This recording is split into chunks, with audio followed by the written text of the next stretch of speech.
There we go. Hello, I'm Cabbage Mechanic. Welcome to World of Tanks. We got Tragic Loss hanging out quietly in the background. I thought she was going to say something right there, but she didn't.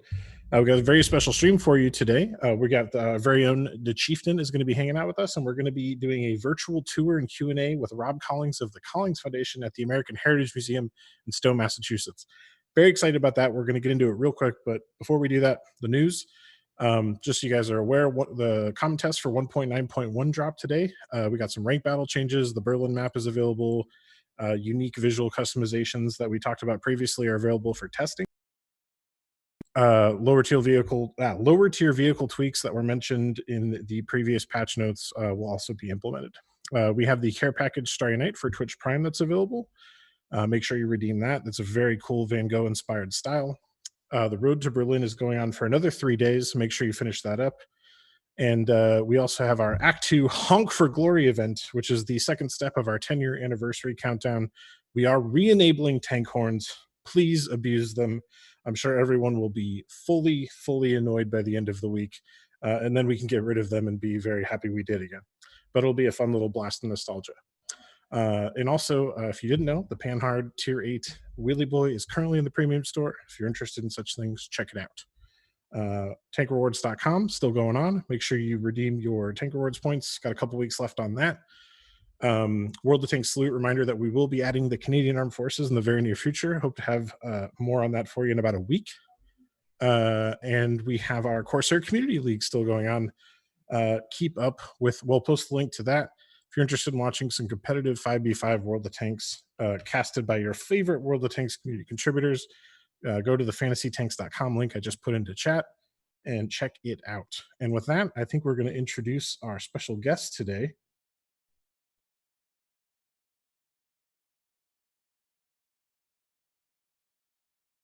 Oh, there we go. Setting up the camera from the Collings Foundation, and then we're going to have the Chieftain joining us momentarily. Tank horns will be fun in the tunnels, says Frank Booth. Yeah, it'll be real fun for like the first 40 times it happens. Earl says, can you reselect your reward in Tank Rewards? I assume you're referring to the issue with the styles. We are asking about that. They might be able to change it. I don't have a firm answer for you yet, Earl. That is not Chief. Are we're still getting set up? Do we need a library card to check out the show? No, just visiting the stream is enough.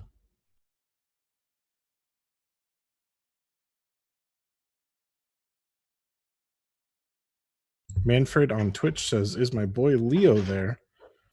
I am not sure. Earl says, okay, thanks. I have another question. Feel free to shoot it. Once we get the video going, though, we're going to get straight into the museum stream. Chieftain would like to be turned on.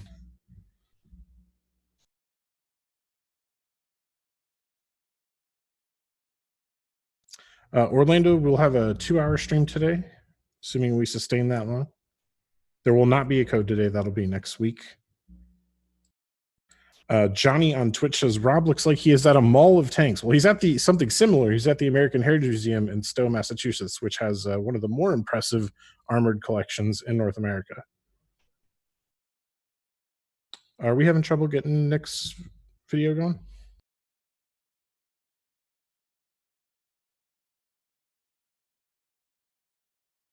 Sorry, folks. I'm not getting, having some technical difficulties.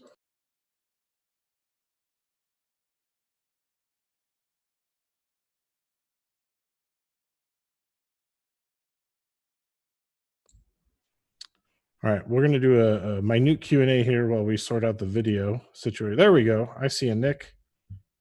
I see a Rob. Can we get him unmuted?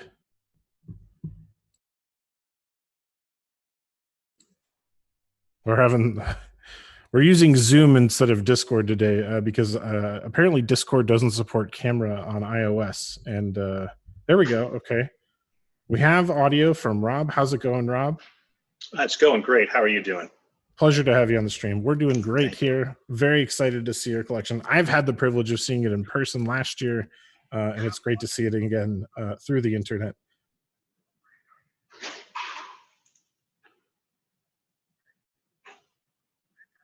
We are looking forward to being open soon and having everyone out here see it in person.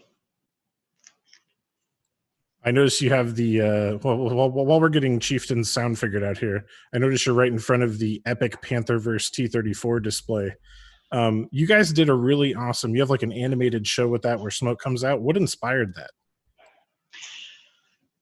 From the beginning, we wanted to make this museum more immersive and not have it be just a static display of vehicles lined up with signs in front of it. We wanted to be able to take people back in time and educate them as to what it was like. And your audience here today is far more versed on what these vehicles are, but the average people coming into the museum aren't.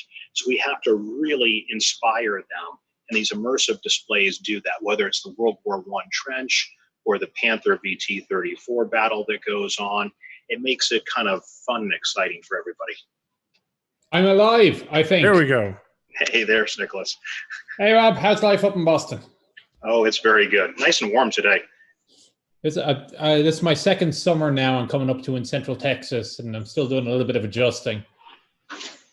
All right, so Carriage, shall I take over the interrogation? Yeah, go for it. Woohoo.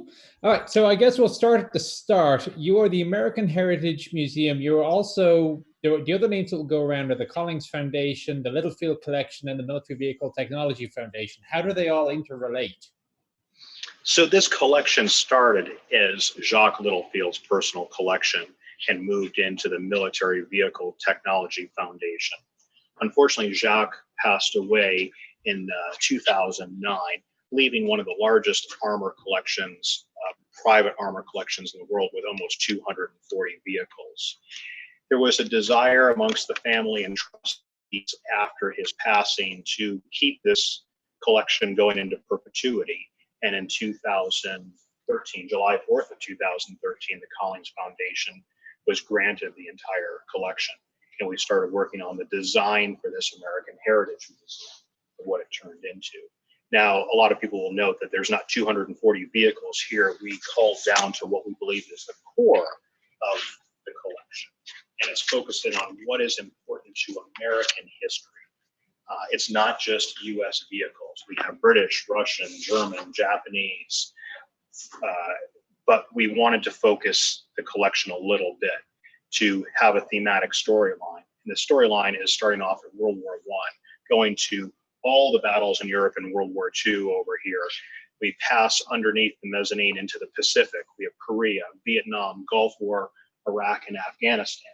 And over time, additional vehicles have been added to this collection that were not originally part of the Littlefield collection, including the IS-2, Type 4 Horo, which is on loan from the Marine Corps, the M1A1 Abrams, and the Higgins boat that's back in the D-Day section. So we've continued to try and enhance this museum to be a very encompassing story of American heritage. So for people who can't use Google Maps, how do they get there? You need a Google Maps. We are about 20 miles west of Boston.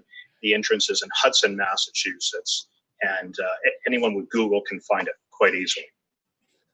Okay, so you are on an elevated platform, which is a little unusual for a tank museum. So you had the advantage that you were able to start this off from scratch. I mean, when you opened up a year and a half ago now, it was complete blank slate. What was your philosophy for designing the place?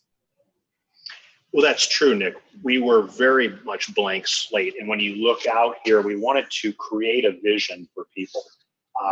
We wanted these vehicles to be thematically set. We don't want to have them just sitting lined up in a row.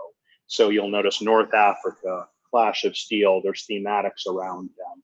We also wanted this mezzanine because so much of the time we spend looking into or looking up at the vehicles as we're in dog's eye view. We wanted the God's eye view as you look. Apologies for the momentary audio. This is the first time we tried this, so. Yeah, we got two microphones got a little too close together, but should have this issue sorted now. Apologies for your ears, chat. But being up on the mezzanine, we can look into the SDKFZ, the prime mover here, the 12-ton that was used. Hey, Tragic, can you forcibly mute the second mic in the Zoom chat? That might solve it. A lot of these vehicles as you're up on the mezzanine. advantage. We also had the advantage of knowing exactly what we were going to put in this museum. A lot of museums start, they build a museum building, then they add artifacts. Fortunately, we had a world-class collection when we started. Some parts of this aspect, or some parts of this collection, you couldn't duplicate today. Obviously, the SDKFZ 222 here would be a really difficult piece to find, really historic, the Panther, the prime movers, and so forth. Can we swap the images? Because right now, Rob's the small image.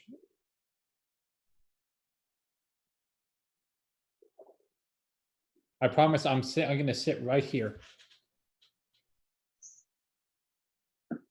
And I promise I'll keep moving. Well, I mean, you actually came down a little early.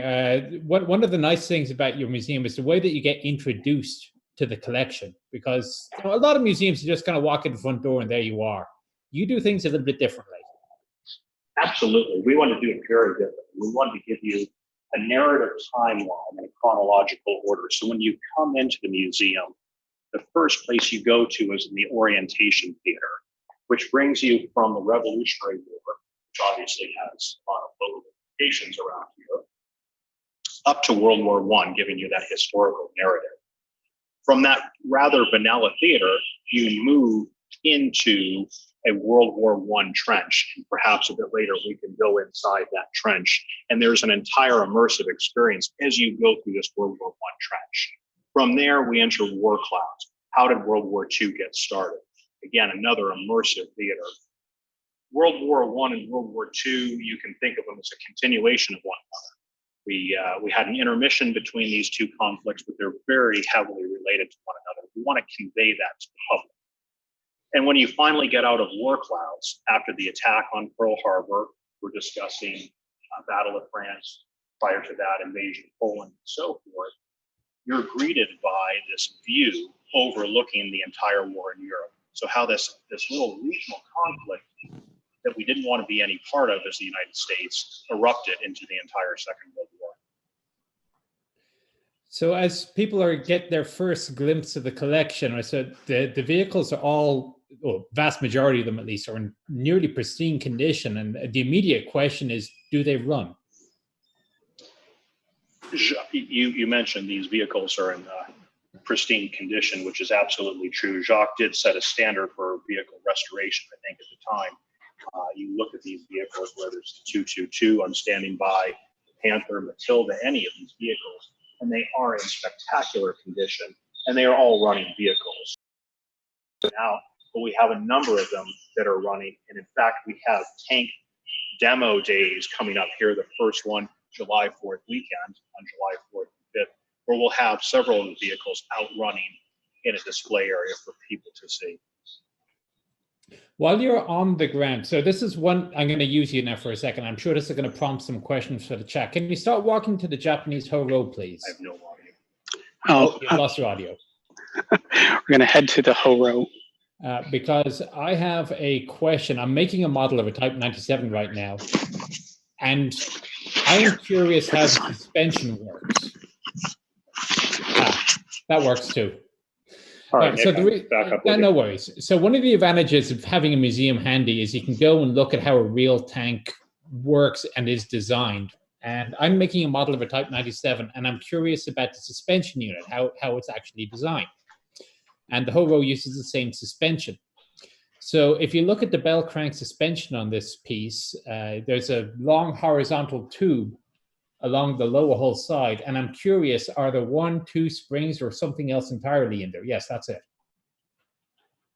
Yeah, you can see in there, and there's 2 torsion bars, it looks like, going back into that tube for the suspension. And I've always said, if you can't get to a museum, making a model of a vehicle is the next best way of understanding how they work. But in your case, you're in a lucky position that you can just go downstairs and check one of these things. Very fortunate. Okay, let me interject real quick. Model concerns aside, although that is a magnificent vehicle, we do want to give you guys a chance to talk about what you have going on at the museum, what your plans are coming out of the current obvious pandemic situation, and what viewers who are interested can do to support the museum and the collection. Yes, absolutely. From the beginning, the Collings Foundation's methodology is to have these to be immersive experiences, not only as you go into the museum, but the hands-on events that we do outside of the museum. So Nick's been to the World War II reenactment we do in Columbus Day weekend, where we have about 300 reenactors and a lot of the vehicles out, along with about 30,000 rounds of blank ammunition and pyrotechnic charges to try and bring people back to a feeling of what it was like to be in World War II.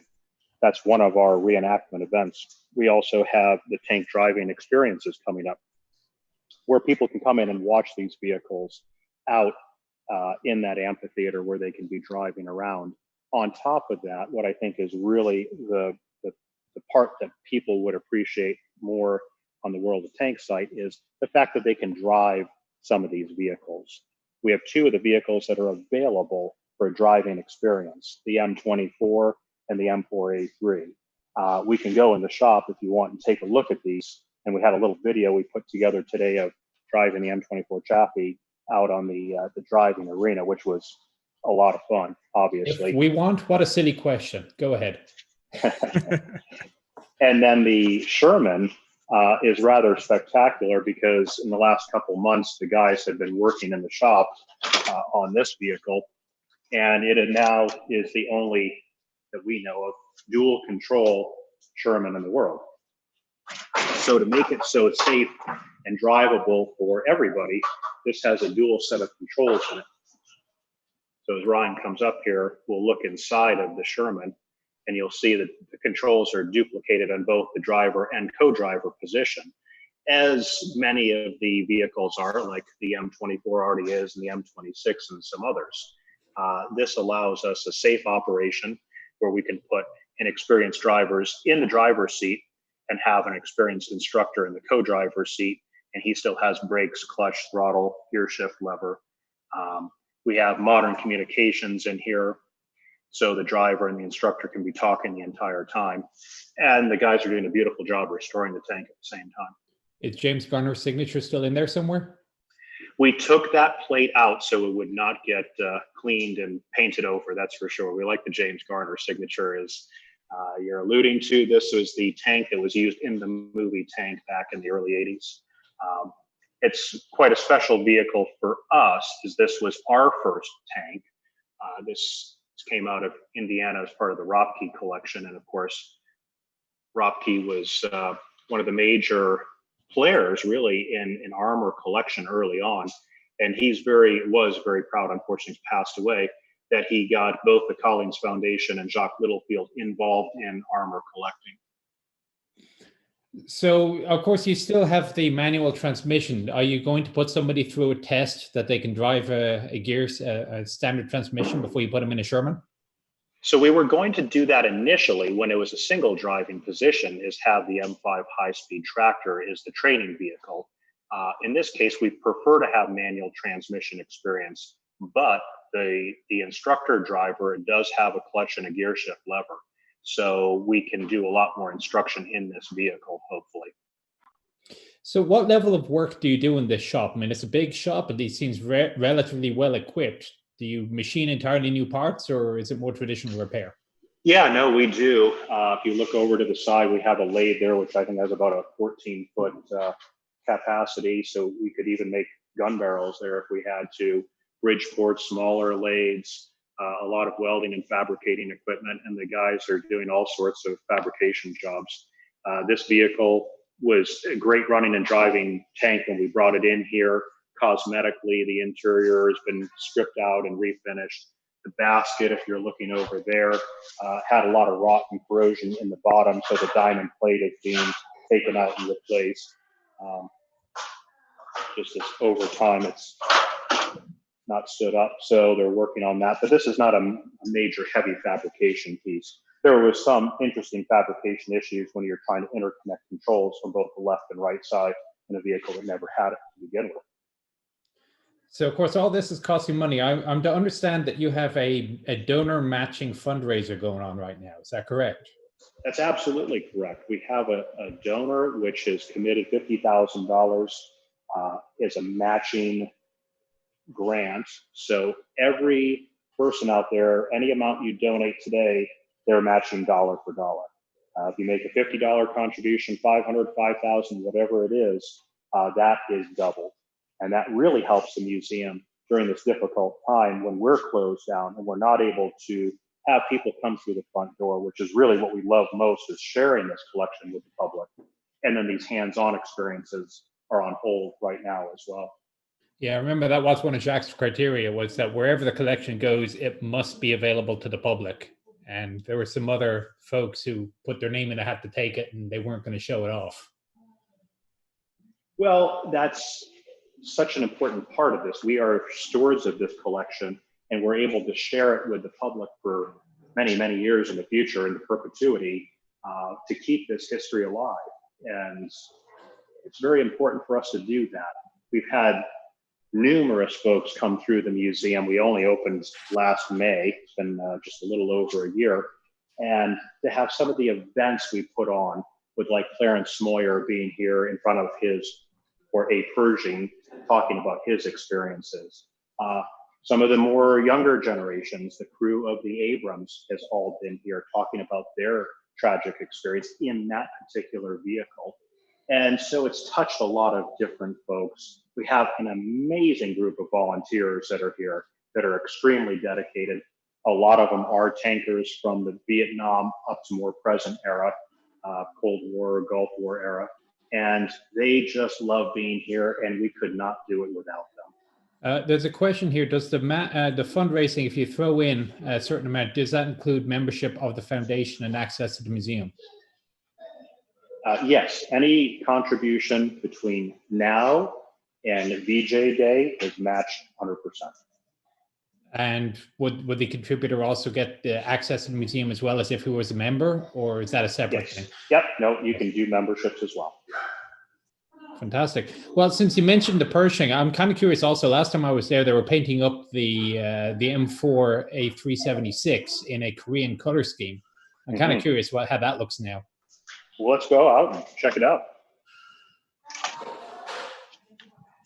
All right, and right now you guys have that donation event going on. We're posting a link in chat right now. Donations up to $50,000 are being matched, chat. So if this is a cause you believe in, restoring these vehicles and displaying them to the public, and you have the means, it's a great cause to donate to. So please consider doing so. A comment here that he's been there. The docents were some of the best he's ever encountered. Most of your docents are former tankers, aren't they? Absolutely. A lot of the Brotherhood of Tanker guys are here, and they're here working so hard. It's funny, they joke about all these jobs they hated to do when they were in the Army, they fight over right now. You know, standing on tanks or pushing a broom around, they'll fight over the broom because they believe in this so much. And a lot of it is now they get to tell their story to the public, and they can be in front of, you know, a lot of them served on the M60. So that was really important for them to be there telling their story. And it's wonderful for the folks coming through to get that history lesson from someone who was there as part of this and can talk about Cold War or Gulf War or even Iraq and Afghanistan, as a lot of them served there. So now we're in front of the M4A3E8, and this, as you mentioned, is in a Korean Tiger paint scheme, as many of these were painted up at that time period to scare the North Koreans and Chinese. They believed that they were fearful of the Tiger. I don't know how effective it was, but it certainly made for a much more colorful looking vehicle than just a regular grain Sherman. Korean War, of course, so many people forget it. They call it the Forgotten War. It's, you've got as much room in the Korean War as you do for the Battle of the Bulge, which everybody's heard of.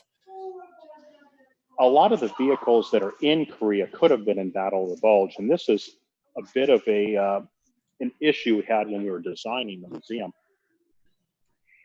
The Pershing, although this one really does belong in Korea, could be in a later war in Europe.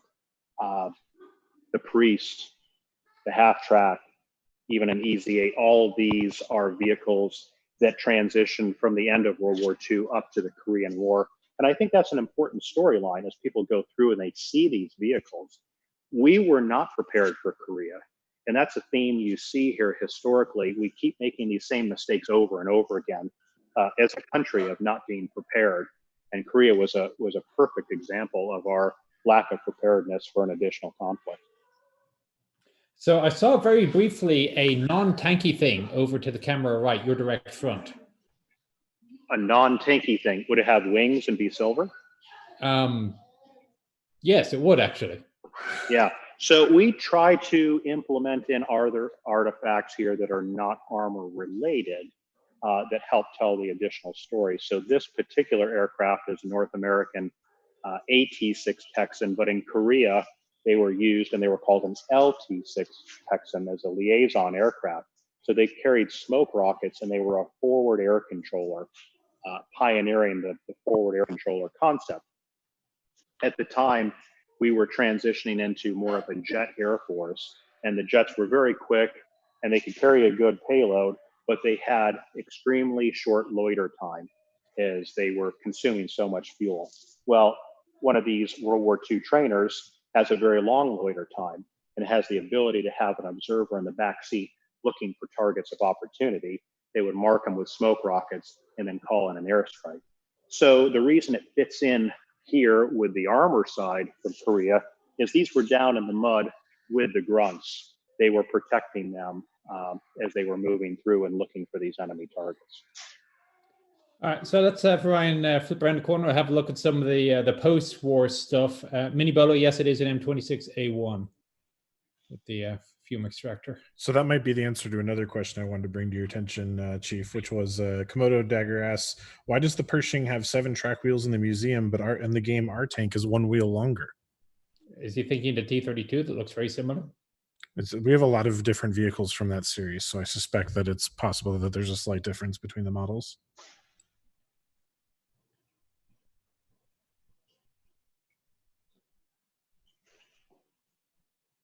So what am I looking at here? Oh, it's the Pershing again.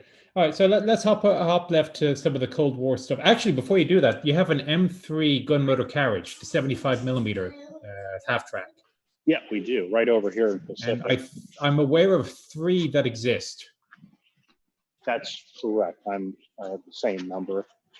It's a really spectacular vehicle. It's an amazing story.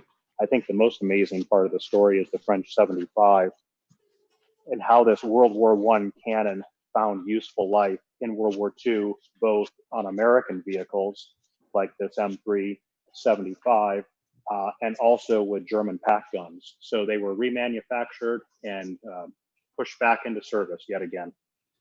It would be interesting if you have any photographs, because of course I saw this when the vehicle was in its original configuration at Littlefield's place, and it's like night and day. You wouldn't believe how much work and restoration went into this.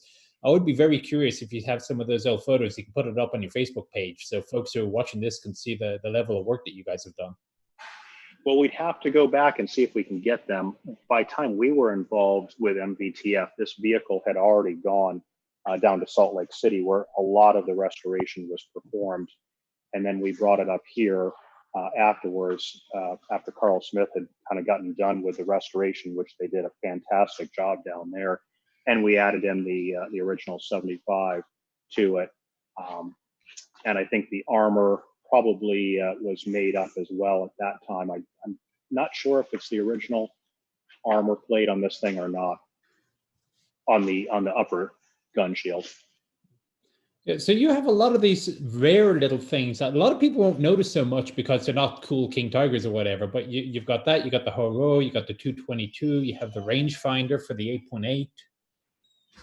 Well, what do you think? Absolutely. I think there's about 12 vehicles or 12 artifacts in the collection, which this is the only place in the United States which you will see them. And then there's a couple of them which are the only ones in the world, like the Type 4 Horo. How did you get that? We're very fortunate that we have a great relationship with the National Museum of the Marine Corps. And we were working with the Marine Corps Museum on the Abrams, and they were very gracious to have a long-term permanent loan of the M1A1 Abrams, which we'll get to a little later. But then also they provided this Type 4 HORO, which for us was very important because Japanese vehicles, as you know, are exceptionally rare. There are not many out there. And that was one hole in this storytelling. We had this field gun, Japanese Howitzer, but that was really about it that was telling the story. So having this vehicle here is fantastic. And it's got a great story of its own, as I believe it was captured near Clark Field on Luzon. So it's a combat veteran. The paint on it, we don't know if it's original or if it's probably, at the time it was in Aberdeen, been sloshed over a little bit. But the areas where we've kind of delicately sanded down through, it appears that the original green is there. And so it's left in its state as it is for a multitude of reasons. One is a lot of this armor, when you look at it, has cracks in it. And I imagine, this was the end of the war for the Japanese. They were running out of materials. They probably were running out of a lot of the alloys needed to make a really good armor. And a lot of the armor, to get that strength up, you become very brittle. And it would appear this armor is very brittle as well. It turns out, so Chris Hughes, Toadman, is on the chat here. He's got Hey, photographs Chris, of how are you? When it was on the Littlefield section. So he says he'll be able to provide photographs for that. And also Mike up in the Ontario Regiment Museum sends colleague greetings, as it were, and wishing you good luck in your fundraising drive. Thank you very much. Look forward to hopefully having a chance to visit this summer. It's well worth it. They've rescheduled their Aquino weekend, their big driving event, for September 19th, I think it is. You got I completely forgot you have that LVTA over there, with which has taken up no small amount of real estate. This is one of my personal favorites. I love this LVTA. Chris Hughes will remember this was a vehicle in a back building at the Pony Tracks Ranch, and it was covered up, and it was listed as an LVTA 5 modified, and you couldn't see it. And when you did, it had this additional bullnose that they added to the front, which gave it some additional seagoing capabilities, and had some modifications that they did around the time of Korea. Once we got it out, Dick and his crew got the thing running, and it actually drove up the hill up to the main buildings, and we brought it back here. And this was one of the first major restorations done in Massachusetts. And they started cutting off that additional plate, armor plate that was on it, which is very, very thin, that has to float, cutting away the bullnose and so forth. And all the original structure was still underneath. And the data plate on this, when you went inside, is an LVTA 4, which is important that it's an earlier wartime production vehicle. I think it was actually built sometime in the beginning of 1944, as I recall. And the guys had just done a remarkable job restoring it back, putting it back to the way it was. And we looked at the historical photos of these and the different camouflage schemes. And we picked out this particular paint scheme for two reasons. One, there was a fair bit of photo documentation of it. And two, it just really has a cool name, Saltwater Cowboy, which I love that name. Kind of really gets to the heart of what these vehicles were, as an amphibious vehicle that was coming ashore.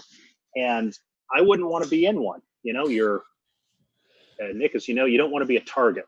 And anything that's got a cannon on it's going to be a really good target, but it doesn't have enough armor here to really defeat anything. So they were very vulnerable as they waded on in, waddled on in basically, and came up on shore. So have you taken it to your local lake? I mean, you're right next to a lake. Can you go fishing with it? Will it float? Yeah, no, we have not taken it into a lake. I would love to do that. This would be absolutely incredible. This and the Schwimmwagen and PT-76 to get them in the water. But I think the neighbors might complain a little bit about that. Take it up to D-Day, Ohio, maybe. Yeah. Sounds like it'd be considerably more fun if no one is shooting at you. Yeah. I think it would be. You came along on the Higgins boat ride, didn't you? There, Cabbage. Yeah, I've been on the Higgins boat before. Yeah.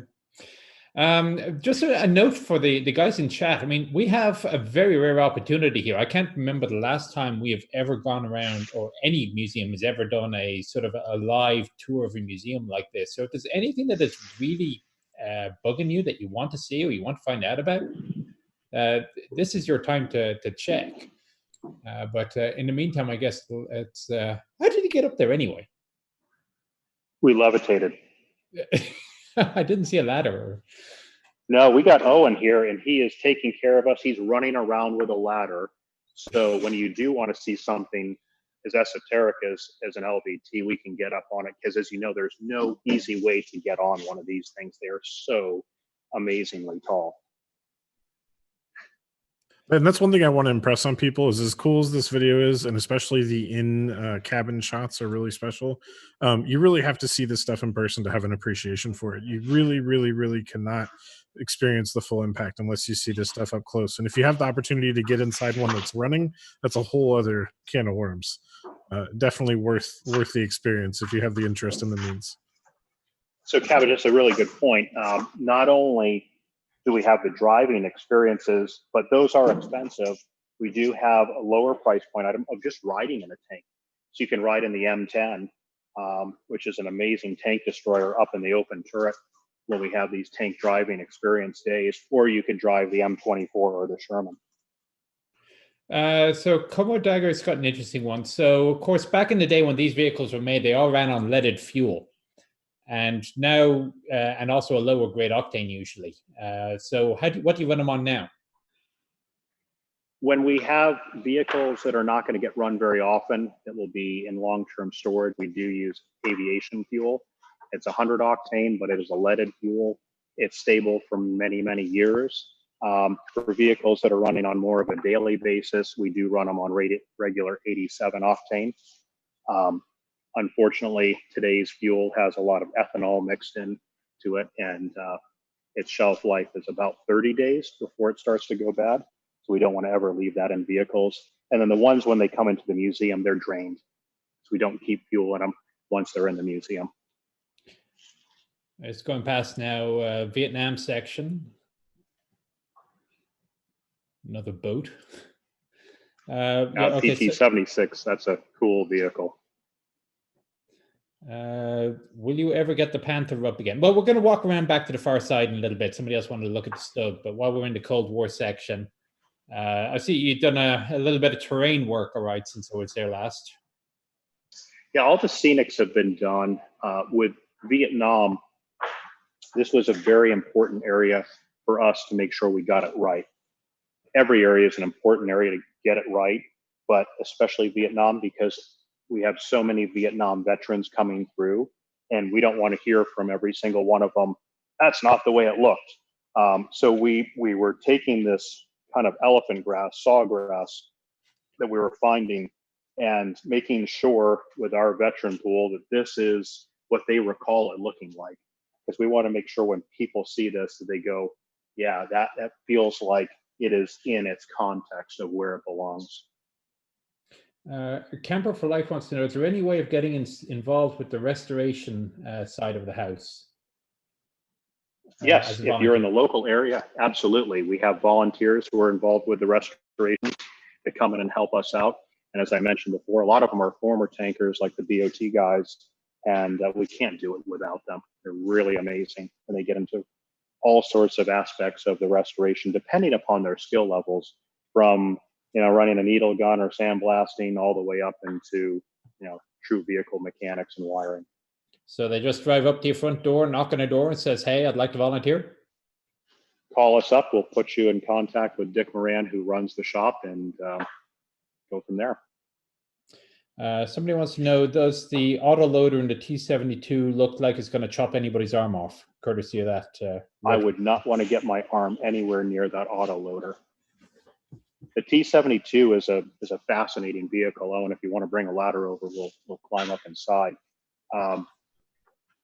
It's actually, I never thought I would describe it. I think it's actually beautiful. You look at this thing from above, and we'll see it in a little bit. It is a spectacular looking vehicle. especially as it sits out here kind of as a standalone for the Cold War. We have an original piece of the Berlin Wall right side it. But then you get into it and you realize how short those crew members must have been in this vehicle. It is absolutely tiny inside. And it's not only is the hull profile low, the turret profile is low, and then I believe it's all boron line. So you have this additional kind of a Kevlar boron lining that's throughout the interior of the turret, leaving absolutely no room at all. The auto loader arrangement is quite innovative for saving space. You're saving a crew member here of not having a loader. So it is just the driver, the commander, and the gunner. It's a very small crew. If you look over here on the hatch, you can see this additional lining here that's throughout the inside of the turret, which gives about another 1.5 inches of thickness to this thing, taking away a lot of interior space. Yeah, I found T-72 confining, but I don't have a problem with the length of it because there's no gunner in front of me to get in the way of my legs. Well, that's true. It's a very different setup than the Western tanks, where you do have the gunner in front, the gunner's over on the left side. So you have a lot less constriction there. But Nick, you're way too tall for this tank. I don't. Well, it's the driver's hole I have an issue with. The driver's seat, I can't drive it. He's surprisingly foldable. You might be surprised. Oh, you weren't there when I got into that or got out of that Stuart, were you? So that T-72 I know is actually in excellent working condition, with the exception possibly of the cannon, because I remember when it was in Portola Valley, there would be engineers looking to do upgrades to in-service T-72s, and they'd come and rent it out and they'd use it as a basis. And another vehicle that was kind of rented out by the government for work was the Scud launcher. That's correct. Yes, the Scud has been used by UN weapon inspectors, and all of these vehicles are incredible. The restoration that Jacques' crew did is just nothing short of phenomenal. All the attention to detail. So I just reached in here, and Ryan, if you want to turn around for a second, reached in and pulled this out of a pocket. So this is an East German T-72, and what do we have here? So I have no idea what that is, and I don't think I want to eat it. East German rations that we don't want to eat. East German rations, Fleisch, Blutwurst. So some sort of meat bloodwurst. I don't know what it is. I don't want to try it. And it's dated 1989. So it's right at the end of the Cold War. And here's the rations that would have been in the tank. That's the level of detail. And you look through this vehicle and you open up any of these compartments, and you're greeted with all of the equipment that would have been in here, including the night vision goggles and the helmets and everything that were worn as this vehicle was in service. Just truly phenomenal. So as a visitor to the museum, I mean, you get to look into from above as best you can from the mezzanine, but obviously you wouldn't ordinarily be able to clamber over the tank like this. Do you do visitor experiences, shall we say, which give you enhanced access so you can actually climb into some vehicles? We haven't yet. We will be doing these tank driving experiences and the tank demo days, allowing a much more immersive, interactive experience. But climbing on the vehicles is something that we don't encourage. You're getting a little special look-see inside right now, just because if some were to fall off, it is rather dangerous, and we can't have people climbing around. Oh, collective awe from everybody in chat. Yeah, well, make lawyers go away, and we could probably do it. But it is worth noting tanks as big heavy metal things are quite dangerous, even stationary. There is not much you can hurt on the tank, so we're not worried about the tanks being hurt. We're worried about people getting hurt on them. Yeah. There is a quest to walk over to the T-55. I actually have a video on that one, which when I did the inside the hatch on T-55, that's the one I specifically did. But I'm not sure what he wants to look at on it. Well, it's another one of those things where it's not restored as in detail as the T-72, but it's a very original piece. It's perfectly serviceable. I mean, it's in service. Oh, it's great serviceable tank, running tank.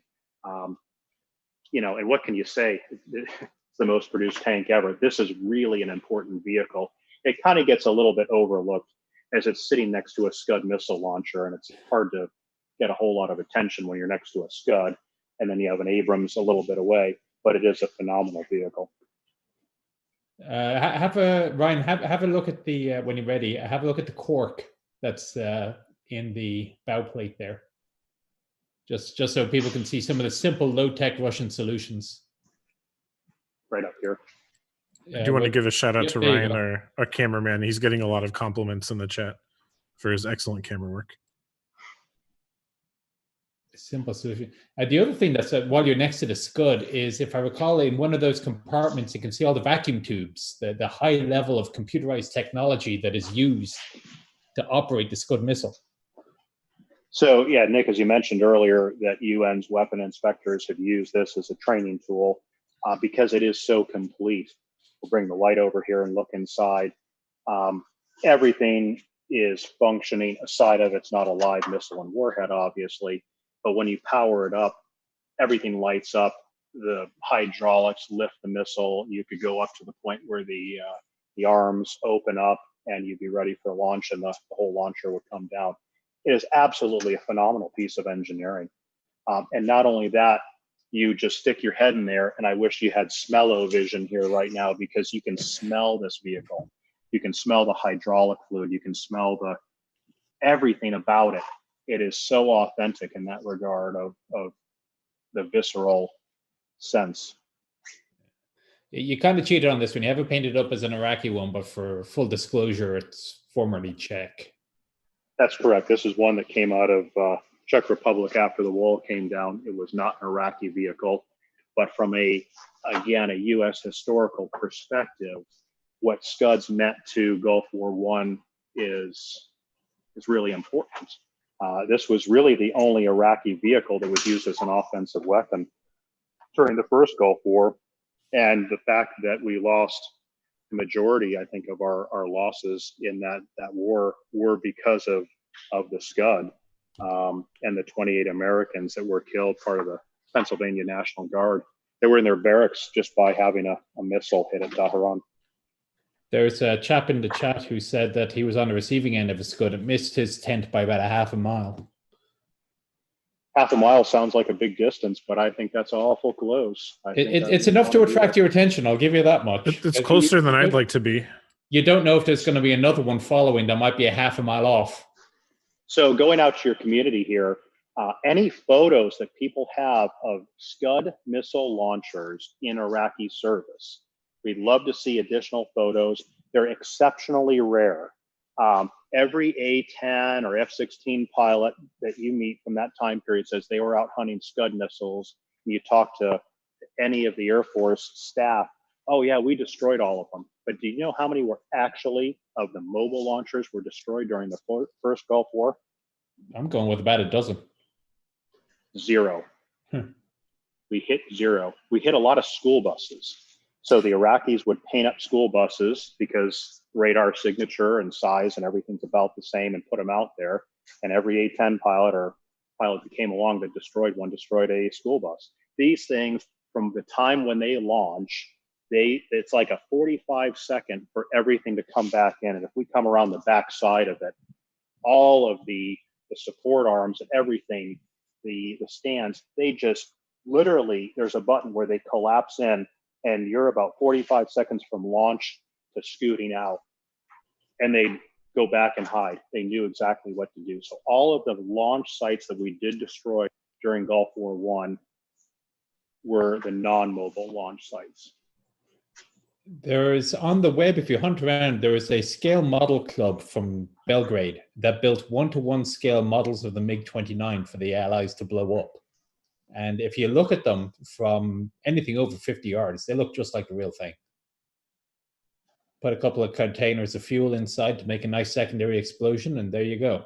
I doubt the school buses looked quite as accurate, but clearly effective enough. Yeah, well, when you're at 15,000 feet and dropping a JDAM, you're not seeing it very well.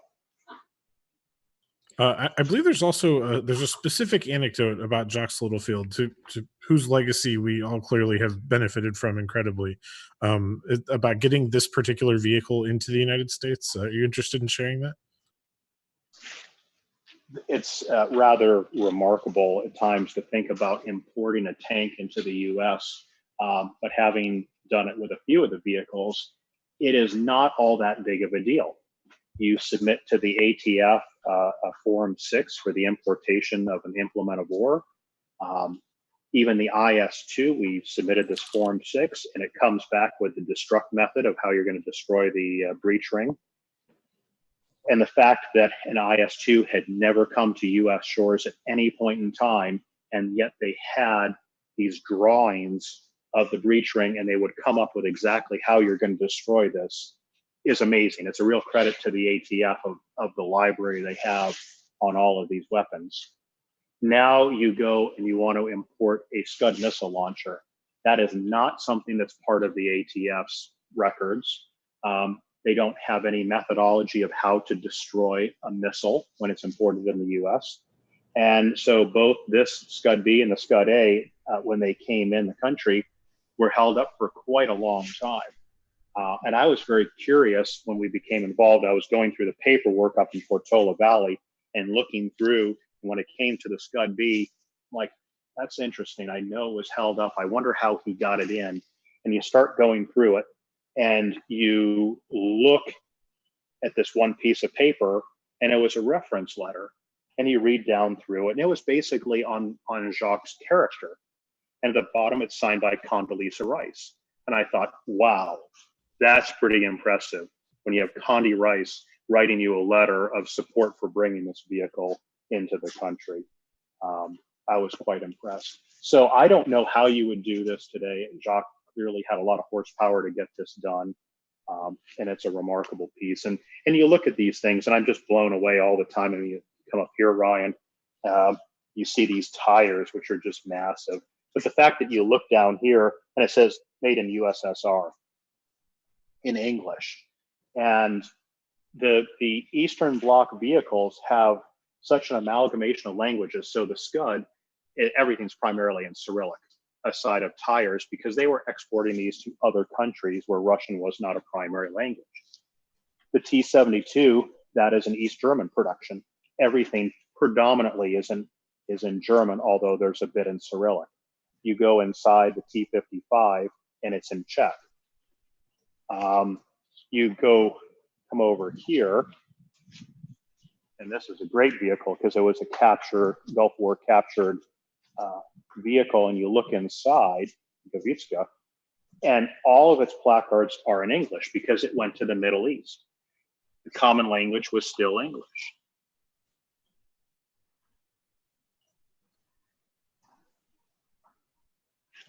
Being quiet here while Ryan is scanning around, that's again a lovely condition vehicle inside. It is. It's really it's an amazing restoration, and the fact that this did come from Iraq, just so much more of a special story. I seem to recall they found a Quran in there somewhere. There is a Quran in there, correct? Yeah. Again, that attention to detail, whether it was there before or not, I'm not sure. But the fact that when you go in there, and if you're just kind of snooping around and all of a sudden you find it, it is one of those special moments. So let's hop back out. We've got the Sheridan is, well, it wasn't the pride of the collection, but it seemed to have been Jacques' favorite for some reason. The Sheridan, absolutely. This is a very important vehicle to Jacques. He had a lot of love for the Sheridan.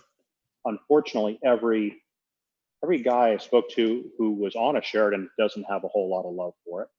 But it is a remarkable tank. The fact that it is airdroppable, it's amphibious, it fires either the shillelagh or conventional rounds. And that technology, and I think in part because this was one of the probably the most technologically advanced American vehicle that Jacques had in the collection, it was quite special to him. It has a very special connection to Littlefield and his family, as this actually was the vehicle that carried his casket up to its final resting place on the ranch, on the Pony Tracks Ranch, and drove up the hill to where he's buried today. So he had a lot of love for this vehicle. If anybody knows where to get spare Sheridan track, because every Sheridan I know, the rubber has worn down to the raw steel, let us know. It got to the point that they were raiding monument vehicles. Now, Nick, there's not many Sheridans out there in the private sector, are there, aside of monument vehicles? I can think of at least 4 off the top of my head. Yeah, that's not many. Well, well, granted, but when none of you have track, all of a sudden there's still a supply-demand shortage. The Ontario guys run there, so they had me up top blazing away with the caliber 50. M60A1 over there on the left side, and that got repainted as well. That was green. Correct. We wanted this to represent the Gulf War era, which it's in that section. We would love, and again, this goes out to anyone who happens to have the applique armor that would have gone on this, as it would have been in Iraq.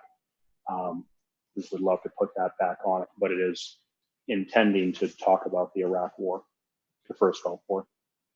You don't have much headroom on that one. It's like the cupola is barely clearing the roof. Is that a coincidence, or did you just get lucky? No, this was quite a challenge to get in here. As the second heaviest vehicle. The 2 heaviest vehicles are the furthest back in the museum, and they're underneath the mezzanine. And when we bring it in, fire alarms are actually to the point where we have to work around them. So it's quite tight in this area. To be clear, as you're rolling these things around, you don't drive them around. You actually have a sort of a lift dolly system. When this one moved in, it drove in. That was the easiest way to move it. Many of the other ones are on a lift dolly system. Even the T-72, we move with a lift dolly system. So they're hydraulic jacks that go under the hull. We raise it up. And then we have these about 3/4 of an inch steel slave plates that go in there with heavy duty rollers, and we can roll the vehicle around at that point, in part because it's at an angle, and to move it out, it's a lot easier to just bring it out at that same angle instead of to try and make a turn in here with steel tracks on our nicely polished floors. They wouldn't last very long that way. Is that original Berlin Wall or a replica? That's an original section of the Berlin Wall that came from Potsdamer Platz. So we try to get as many of the artifacts that help to tell the story. And the section of the Berlin Wall is a very emotional piece for a lot of people who come through here who lived during that time period, especially if they were German. That's something that meant quite a lot to them, or had a big impact on their lives.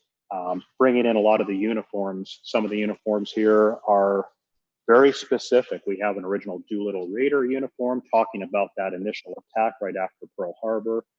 Our lead docent, Colin Rickson, his father's uniform was here, and he was a British tank commander on a Churchill Crocodile, and he has his pixie suit, which he was wearing on the third wave at Normandy, and wore that all the way through the war, including the liberation of Bergen-Belsen concentration camp. To Ryan's left, we have a section here of the World Trade Center, which is a very special emotional piece for most of us here. And then a lot of the younger folks coming through, all of the school groups, they weren't alive during that time. So this is something we do have to educate the younger generations on as they see that. The flight suit that is off to the right, continuing on with 9/11, is the flight gear that Major, then Lieutenant Heather Penny was wearing. And she was one of 2 F-16 pilots that scrambled that day. And their mission was to take down Flight 93. They didn't know it was Flight 93 at the time. They just knew there was a inbound aircraft.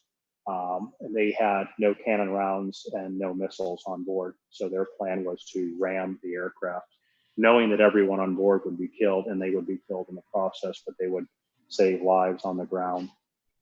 There's a whole video here that is telling her story from her perspective, and the other pilot, who now is actually the number 2 in the entire National Guard, is just given that appointment. It's a rather remarkable story of the way they perceive the day 9/11 unfolding. Also in this theater, we talk about the Abrams. So we're very fortunate that the National Museum of the Marine Corps has put this M1A1 Abrams on loan to us. Even more importantly, it's a complete vehicle. Batteries are still in it. It is just absolutely a ready-to-go vehicle. And beyond that, the historical significance of this vehicle is extraordinary. It was in Iraq. It was serving with the Marines and patrolling a road between Fallujah and Ramadi. And on August 2nd, 2006, it hit an IED. The crew was fine. They went out the next day on August 3rd, but the tempo had changed. Their outlook had changed. And the crew members said, normally we were listening to Prince over the intercom as we were going out on these patrols, but it was a quiet day. There was this sense of something was going to happen, and they hit another IED. And unfortunately, the commander, Sergeant Giorgiola, was killed in this vehicle. This was the very first vehicle we moved into the museum. It was sitting here by itself when we brought in the surviving crew members. Nathan Hall, the driver, came up and he had the original logbook from the vehicle, which he presented to us. And these crew told their story. And along with the platoon sergeant, we're talking about that day and that experience. And that was the first time that they had seen this vehicle since the day they were on it and Giorgiola was killed. Along with them was Maria Iola, the widow, George's widow. And that really drives it home. We could go over and we could look at the IS-2 and you can see holes in that and speculate, was this in combat or at some other time? And think that there's probably crew members that have been killed in these vehicles in conflict. But this one, we know for sure, he's from Texas. He was 23 years old at the time. He had 3 kids and a wife. And it's very easy to relate to his story. And that's why it makes such a powerful conclusion to the museum as you go through, as you're seeing this and you're realizing the true costs of war, as you see the impact it had on all of them. And to see a couple of these Marines come in, all these Marines come in, and my God, one of them, he had biceps the size of my legs, and they come over here and they're in tears. It really goes to show the impact that it has on all of our men and women who serve. And it's a vehicle that relates to a lot of the younger folks who are coming through who served on them. Last Veterans Day, we had a man who was standing in front of this vehicle wearing shorts, and you can see he was a double amputee. And he was an Abrams driver. And over the course of his career, he'd hit 12 IEDs in Iraq. And at some stage, they decided his patrols could be done with Humvees instead of Abrams because an Abrams is so expensive to operate. And that was the 12th IED hit where he lost both of his legs. So these are stories that are very fresh and real to a lot of the veterans who are coming through here. And I think that is one of the most important reasons why we talk about all of this history and not just World War II, which World War II history is amazing and we can never forget it.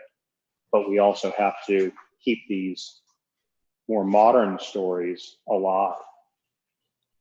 I see you got a scorpion down on the ground there. What you need to put there is a camel spider.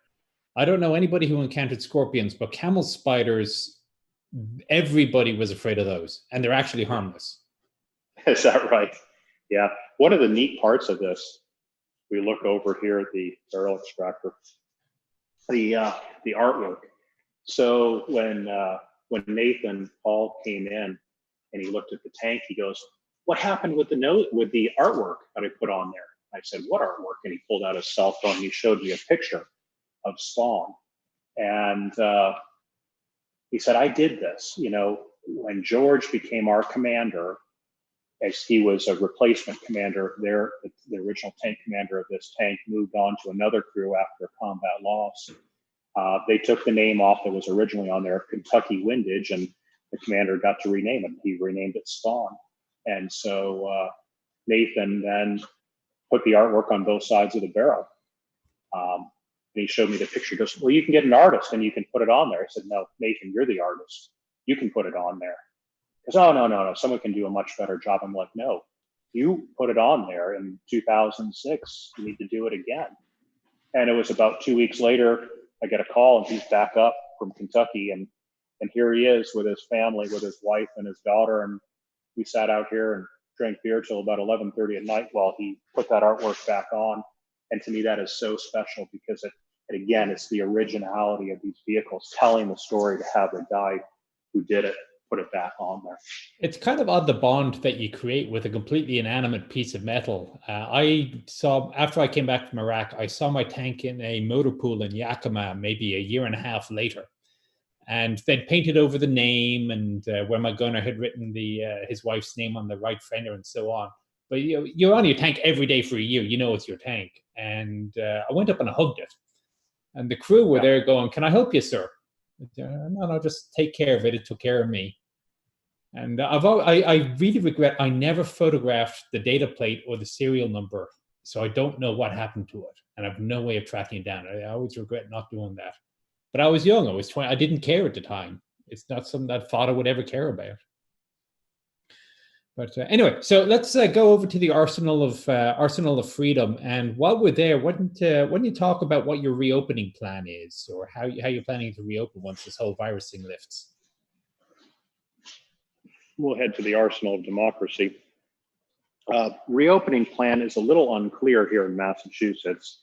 All we know at this point is there's 4 phases. We don't know what phase museums are included in and when the dates of each phase are going to occur. We're ready. We've been ready to reopen. Everything's been thoroughly cleaned here. Actually, we spent quite a long time cleaning everything. And we do have a plan with masks, with social distancing, which in this large building is quite easy, except in the upper galleries as you go through it. So we're ready and anxious to get people back through, as I know people are anxious also to get out of their homes and get on with their lives again. Oh yeah. So now we're entering my toddler is just coming up to 2 years old, and I think he's forgotten that there exists a world outside of the garden fence. Isn't it amazing? Yeah. So into the Arsenal of Democracy, since you were last here, this is something that's changed. We used to have the turret off to the side, but we want to convey the importance of production. So the gun, as you can see, is hanging, suspended, and being put into the turret as it's rolling off kind of at the final stage on the assembly line. We wanted to get this across because if it weren't for all the people who served not only on the front lines, but on the production lines, we could not have won the war. And so the industrial might of America and how quickly it could convert from building cars and refrigerators and typewriters to tanks and aircraft and machine guns is remarkable. So on the upper level of Arsenal of Democracy, when you exit out of war clouds, you're greeted from the attack on Pearl Harbor with this building, an industrial looking building as you go through. And the car you see there is a 1942 Buick. It's one of the last cars that rolled off the assembly line, and behind it is a photo of the last car as it rolled off the assembly line. And all of the workers are behind it, and it has the photo, and it's the original color of this car as it rolled off the assembly line. And there's 2 things that all these workers have in common. They're all male, and they're all white. And a lot of these workers are of an age where they probably then went out and enlisted and went off to war. So this is February 1942, the last car is made, and these factories now are transitioning over from building consumer goods to building war goods at a pace that we could not even begin to imagine. I mean, we talk about today, oh, this company's going to start building ventilators or masks. Okay, that's impressive. But in a matter of a couple months, Ford stopped building cars and started building B-24s. Chrysler stopped building cars and started building tanks. All of these things were happening so rapidly at that time. While you're taking a Depression era economy and workforce, cutting it in half maybe, and having to backfill that 50% and then quadruple it on top of it. And that's really the first time where you're getting Blacks, Hispanics, women in an industrialized role. So socially, it changed America forever. And the fact that the industrial base could do that so quickly is remarkable. And it's really a tribute to the American worker and to the folks who were organizing them. Every single company was involved, and that's one of the remarkable aspects. And it's true with Germany and Japan as well. When you look at data plates, you're seeing names that we recognize today. Everybody was involved with production. It didn't matter what it was. All the way to Steinway and Sons Pianos was building glider wings for Waco gliders. Whirlpool was building the induction manifolds for P-51 engines and so on. And I think that's something that's really hard for modern people to grasp, because we've been at war for, most of the last 40 years, but it doesn't affect daily life like it did in 1942. It absolutely did affect daily life, because nothing happened at that time period. If you wanted a new car, you're going to have to wait. If you wanted a refrigerator, a washing machine, a typewriter, whatever it was, you weren't going to get it. In part because there was a lot of patriotism. So everything went to the war effort. Everything was for tanks, planes, ships, and so forth. But let's say you were a company that didn't want to do that, and you wanted to continue to build cars. Where are you going to get your steel, your rubber, your workers? Everything was dedicated to the war effort. And it's hard to imagine that absolute total dedication to what went on. And we're seeing it in the last 2 months today of the impact it is. But this is 2 months, and that was, for the United States, 4 years of life-altering events. All right, so let's move to your right then. Have a look at the Stumbler shot. Someone is asking to see that. And that used to be the pride of the collection before Panther showed up. It certainly is still a crown jewel of the collection. This Stug is beautifully restored, a remarkable vehicle. And it's really great because we know the history of this vehicle. There's only 2 vehicles on this side of the building where we have pictures of them as they were in World War II. So on this sign, when you come over here, there's a photo of this vehicle as it was in service in Finland. So it was part of a group of tanks that was delivered in 1943, and they went to Finland, and they were credited with destroying 87 Soviet tanks as they invaded. 87? That's what we had, 87, yeah. Was the most effective German vehicle of the war, if I remember correctly. I believe it was. It's the most produced as well of the armored vehicles, and next to it, the 251 was the most produced, actually armored vehicle. This was the most produced. You want to put them all in a category, kind of tank, even though it's a assault vehicle or a tank destroyer. Yeah, one of the chaps here had an idea, since there was a turret trainer in the back, do a video with your reenactors or somebody showing what it was like inside the turret. That's a great idea. Yeah. We have that turret trainer there because we want to show how small it was inside, and also the different positions that they had. But I think a lot of folks, when they come in, they don't understand how small the vehicles are inside, but the life expectancy really was not that good. And the fact that when you were on one of these vehicles, that was your home. The Comet down there, we have some original photos from a crew member's son of that vehicle, and even of that vehicle crossing the Rhine. And one of the great photos, it's his dad there sitting washing his feet, because that's how you bathe. That was your home. From when these guys got on to when the war ended or they were killed, this was their home. Yeah. Another example of the rare vehicles there, the Beauregard demolition vehicle and the T-34-76. And they always a T-34, but not many 76s out there.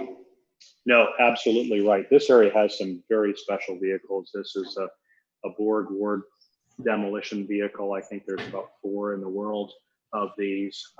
really remarkable that the Germans were doing so much with remotely controlled vehicles, this being the largest of them, with the Goliath as the smallest and the Springer in between.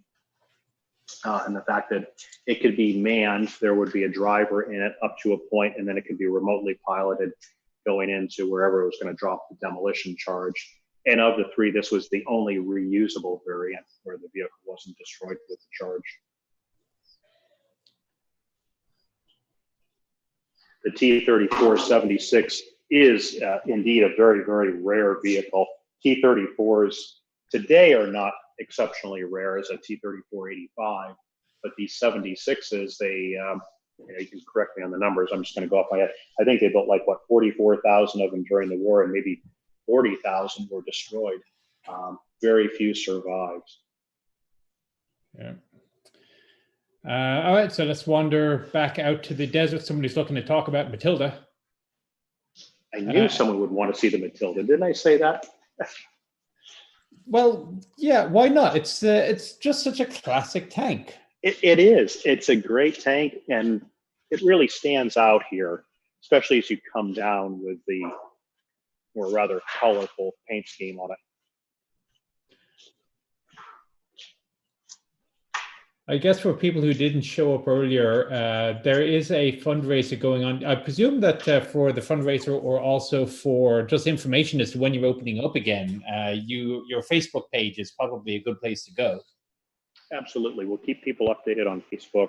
We're hoping that we'll be open for our Father's Day weekend event.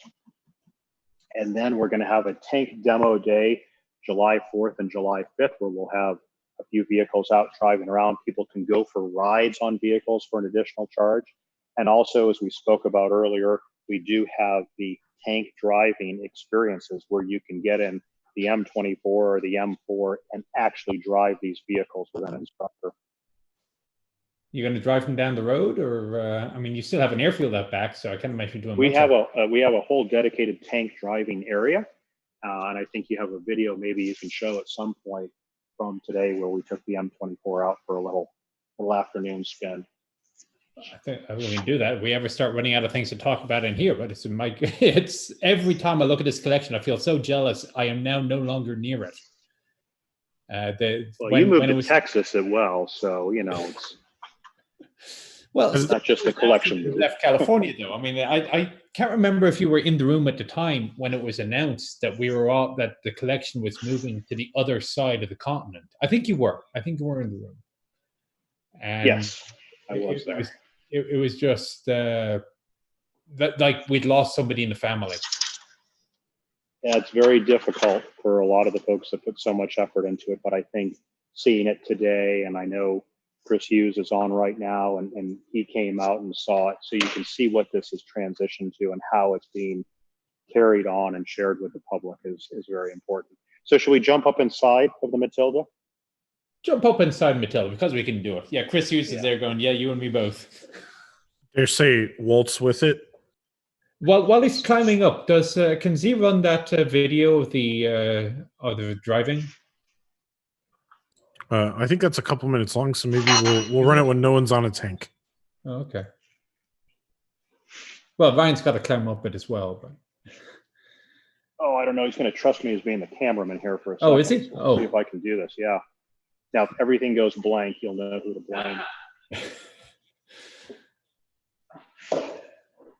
Again, this is, I have an inside hatch. This is the exact vehicle that I filmed it in, and it's pretty much intact. I mean, the only thing that was wrong with it, I think, when I saw it last was the gearbox.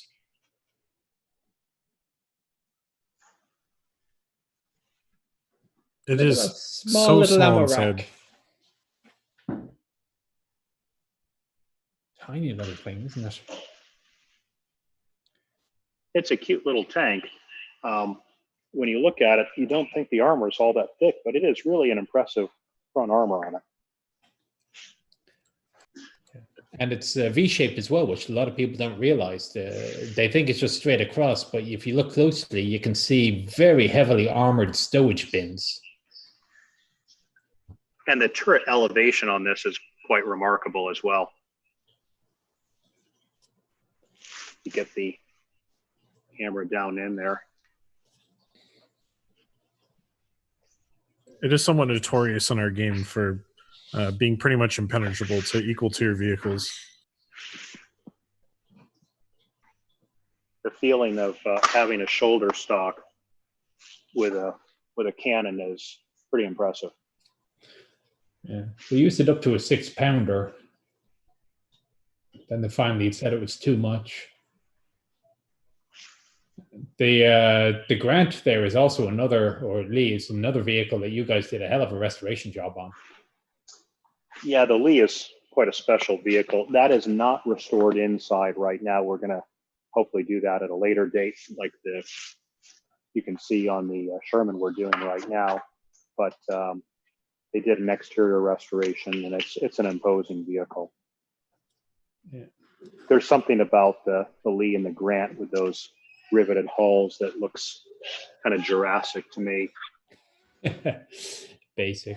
No, here's another one. The Cromwell's another one that really looks impressive. JD wants to know if you've ever played World of Tanks. Well, before you leave it, though, let's have a look inside the 222, because as I say, that is the best 222 in the world, at least until the Wheel Foundation finishes theirs. Are they doing a 222 or a 223? They're doing both. Mm-hmm. You know the Wheel Foundation, they don't muck around with anything. No, Chief's trying to drum up some conflict here to who can have the best. And well, we'll all benefit. This one's the best. And I look at it from this perspective, and no disrespect to Mike Gibb, who's a wonderful guy, but this is a very original vehicle. And one of our kind of collection methodology, and this goes to aircraft restorations, is threefold. First of all, the vehicle or the artifact has to have an overall historical significance to be part of the collection. Then we look for the originality of the vehicle or the aircraft. In the aircraft world, to have a flying airplane, obviously it's hard to have the original hull where you can grind on it. A lot of aluminum, a lot of sheet metal does get replaced because it'll get corroded over time. But the more of the original structure that there is, the better. Then the actual historical relevance or provenance of that individual vehicle. In the case of like our P-40B, that's a Pearl Harbor survivor. So that's a very special story. And then the restoration to have it extremely authentic. So this particular vehicle is really cool because it is a very highly original 222. It's not built up from 5 different wrecks. This was captured in North Africa by the British. It was used as a test piece after that to kind of write the book on the 222. And then it survived over time. I believe it was part of the Harris collection until Jacques purchased it and then restored it back to this amazing specification of being very, very authentic. So its originality and its story, I think, are remarkable that it's a North African veteran. If Ryan Pence left, I think you got a Higgins boat there. We'll go around the T-3485 to the Higgins boat. So this LCVP is an early model. You'll notice it is a plywood flank hull, not a plywood mahogany hull. It was built by Owens Yacht Company down in Maryland. Lost the audio. Oh, yeah, I heard something come off. Look Can for you hear me? Mike. It sounded like Okay. Mike. So this was built by Owens Yacht Company and went over. And there's not many original surviving boats left in the world. And this is believed to be one of the only or very few of D-Day surviving, actually Normandy surviving Higgins boats. Sorry, I lost the audio there for a minute. Are you back, Nick? Nope. Yep, we're good. We can hear you. You got a little quiet, good. but we're better now. So this is a combat veteran Higgins boat, basically. Correct. Yep.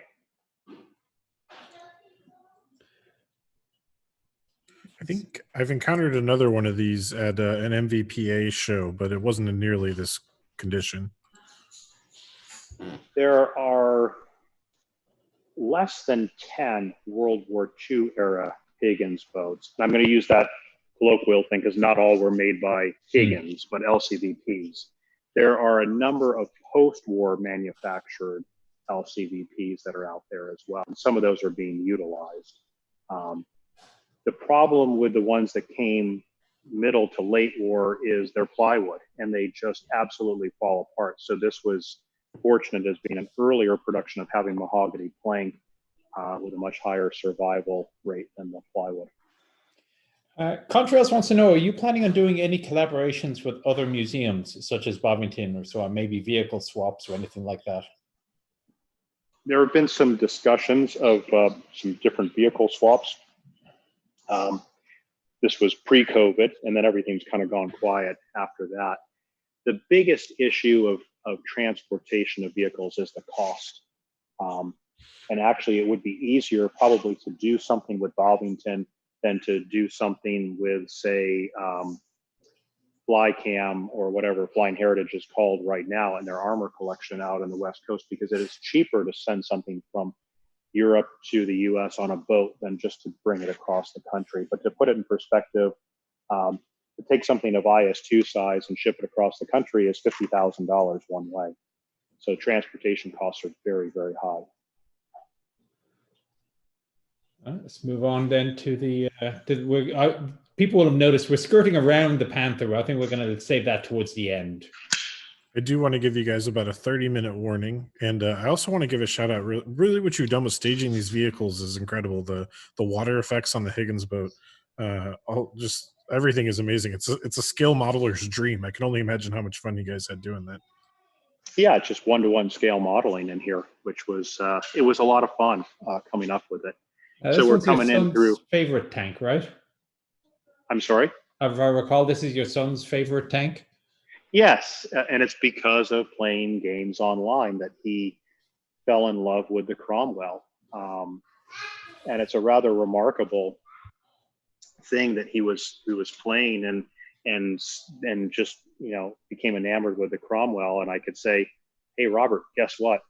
Tomorrow a Cromwell's showing up here. And not many kids have had that opportunity to transition from a video game to sitting on the actual tank the very next day. But it's a beautiful vehicle. And then I love the Churchill Crocodile. If Ryan comes around here, we can kind of take a look inside. But that was another lovely restoration as well. That the guys had done, and you see that flamethrower in the bow gunner's area. It's a really, really impressive vehicle. It has a lot of personal connectivity. As I mentioned, our lead docent, Colin Rickson, his father was a commander of one of these. It was actually a Canadian tank as they landed during the D-Day invasion and drove on in through Europe. So I'm curious, when your kids get asked, what does daddy do? Do they say he collects tanks or? Yeah, well, I think they actually think I have an extremely cool job, which is pretty awesome, that I get to have a tank museum and be around these amazing artifacts all day and share them with people, and also the aircraft as well. Very. But this is a flamethrower tank, of course. Yeah, this is a Churchill Crocodile, and it's a flamethrower tank, and the flamethrower is in the bow gunner's position, which is a real kind of different way of doing it from the way we expect on the U.S. tanks, where they would use the gun tube as a flamethrower. It's a much better way of doing it because now the tank can continue to fight after the propellant is expelled.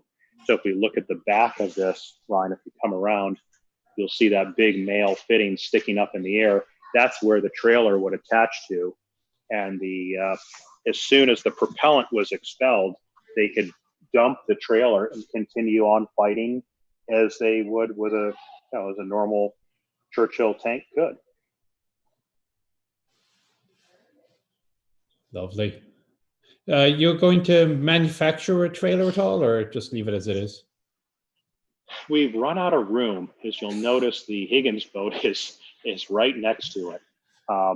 So we were looking at that. We, of course, go to Bovington and drool over their trailer, which is, as far as I know, the only truly complete one. There's a couple little project ones out there, but we'd have some difficulty keeping this exhibit the way it is with the trailer in its place. We have to lose some things on the front side to do that.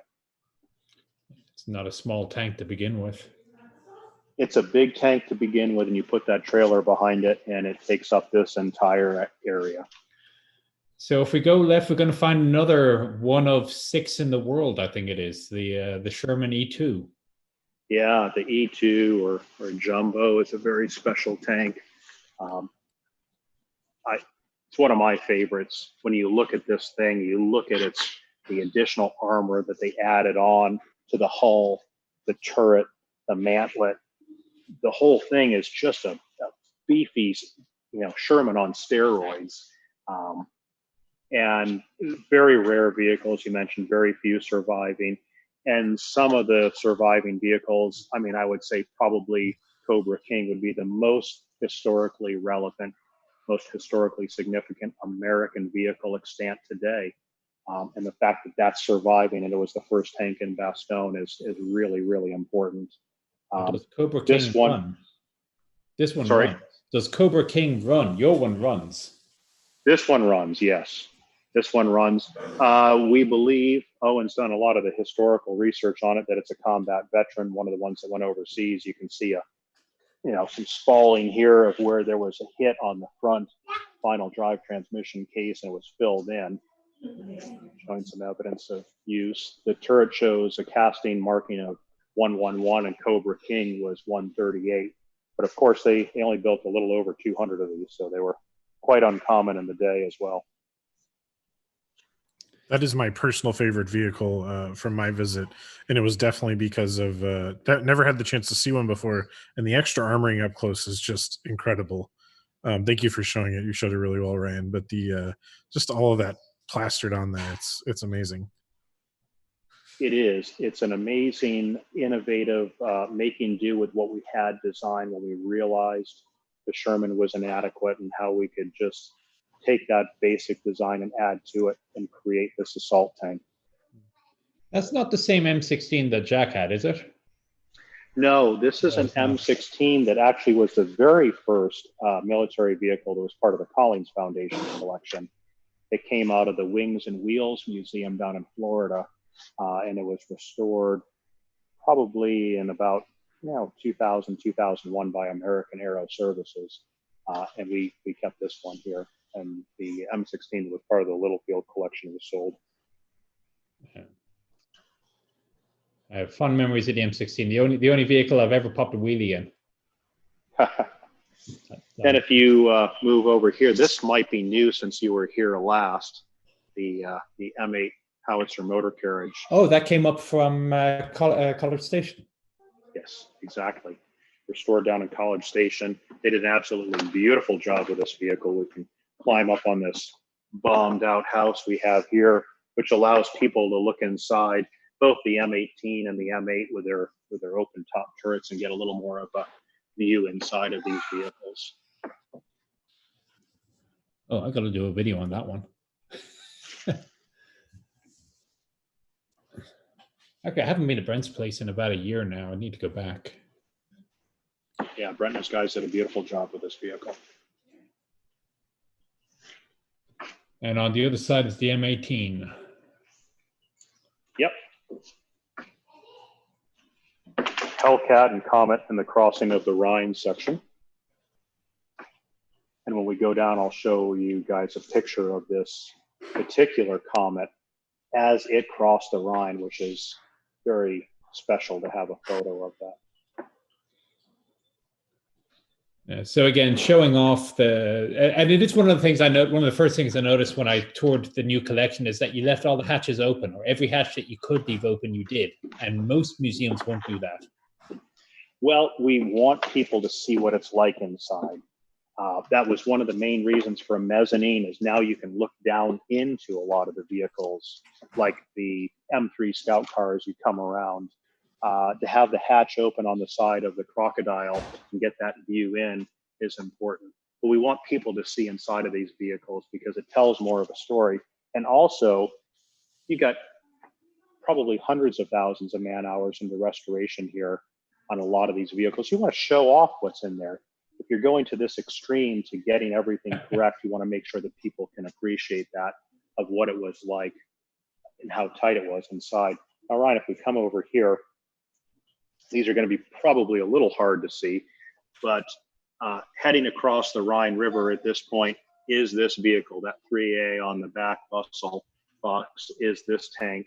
And then we have the whole story of this gentleman, but the fellow's son contacted us, and that's his dad with this tank sitting there washing his feet. This is a vehicle that, you know, his father served on, obviously crossed the Rhine in, was part of the liberation of the Bergen-Belsen concentration camp.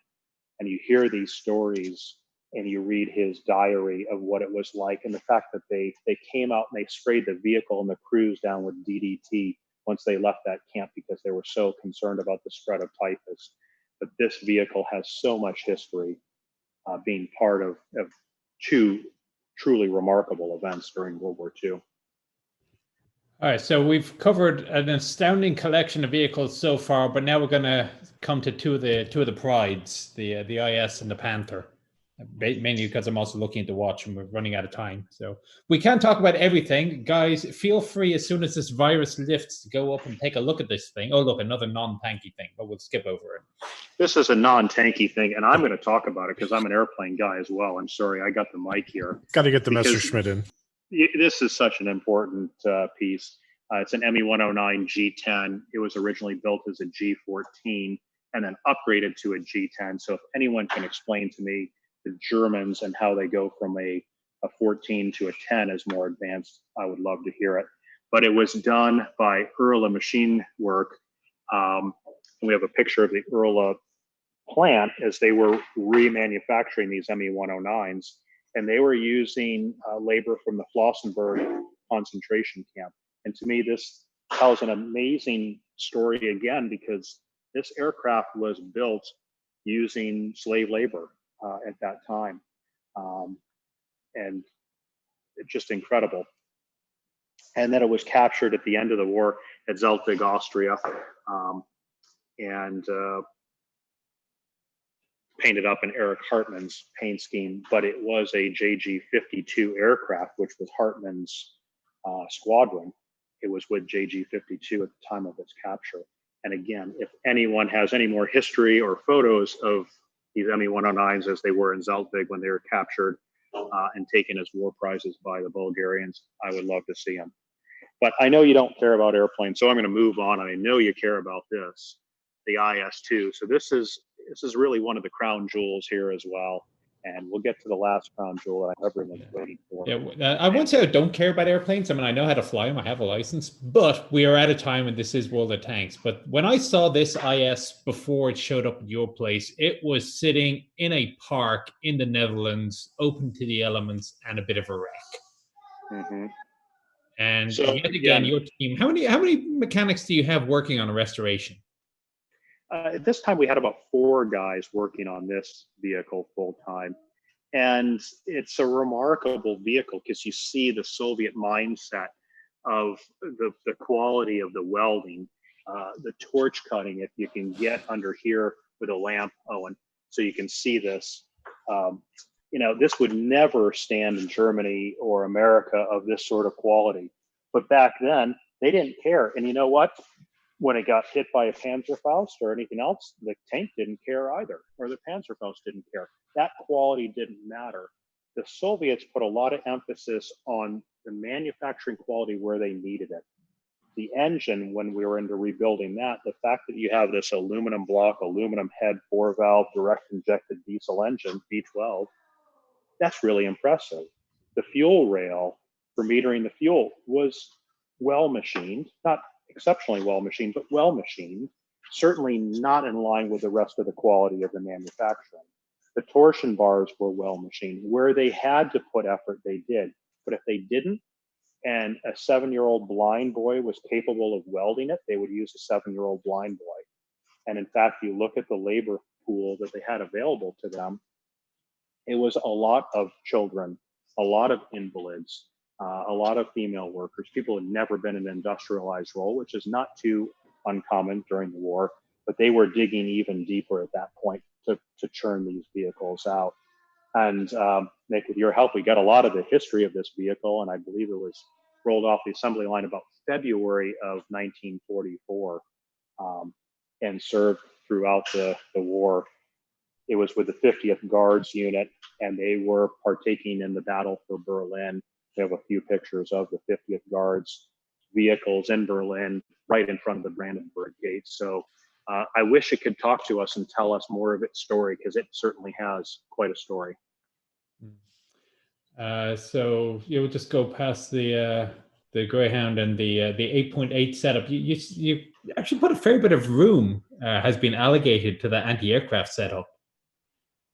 A fair bit of floor space. We believe this is a very important part of the story. You look at what Germany spent on air defense as part of their GNP at the time, part of their whole military budget. They spent more on air defense than they did on fighters. And rightfully so, because this air defense, these flak guns took down more US and Allied bombers than the Me-109 and the Focke-Wulf combined. So flak batteries were very effective. Now you look on a per round basis, it was like 100,000 rounds per bomber taken down, but they could do that. These were all over the place, and they were very much feared by the bomber crews. And then if we get over to the Commander Garat 40, this is a 3-meter stereoscopic scope, which was used for targeting these aircraft as they came in. It's a remarkable piece of engineering that came up with this firing solution and fed that information out to the guns. So you'll notice all these dials and gauges. So this had a very well-trained crew that was operating it, because it is in essence a very large mechanical computer. This is like a 4,000-pound Swiss watch that was coming up with a firing solution, and then it would get fed out to each of the guns, where you needed a very unskilled crew to man them. So one of these needles here is the information being fed from the central fire control, and the other one, the crew just cranks it around until one needle's on top of the other. That's all they need to know how to do. And then they're ready to fire. They're fusing the rounds. They're doing everything. It's done kind of automatically, which is amazing. And you look at the photo here on the wall, and this obviously was a very young kid who was manning this flak gun. There's even in this display case, this is a female flak helper. So there were female Hitler Youth and female auxiliary that were manning these searchlights and flak guns as well.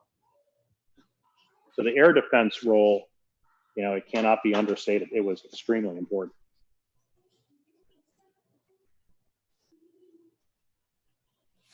So I suppose now we need to go over to look at this U-boat piece. Is that what you want to see? Look, we need to go look at the Panther quickly and talk about that quickly. And the Panther, of course. If we have the opportunity to just go upstairs right quick, I'm actually kind of curious about the Horch. Or no, Mercedes. I'm sorry, Mercedes. Yeah. Well, as we walk by, this is pretty amazing. This is a Type 7 U-boat gun platform that came back from Poland. This is particularly interesting to us because we just brought back, or just last summer, flew a PBY Catalina back from Holland, which has 3 confirmed, actually 3.5 confirmed U-boat kills. So it is the most successful sub-hunting aircraft in history. And it was the first US Navy aircraft ever to sink a U-boat. And to have a piece of a U-boat that can go with it is going to tell a very special story.